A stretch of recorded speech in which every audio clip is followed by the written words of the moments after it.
So while we were gone, I had corned beef cooking up. Whoo! That's right, the top burns a little bit. The top, that's what's in the bottom that counts. All that stuff doesn't really burn like you think. I'll take that off. That's easy to get rid of. So, we're going to take this out.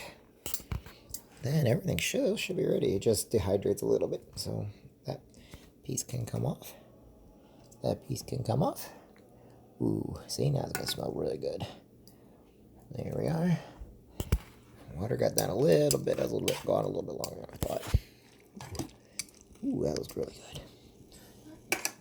good. Open this up, please. Open that up. I'm going to put that. That's burnt. Open that up.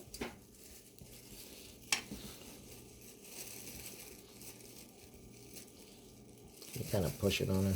Oops. Okay. Ooh. Good. That's really good, actually. We immediately take that outside. So we don't get any gnats. Okay. So, thank you.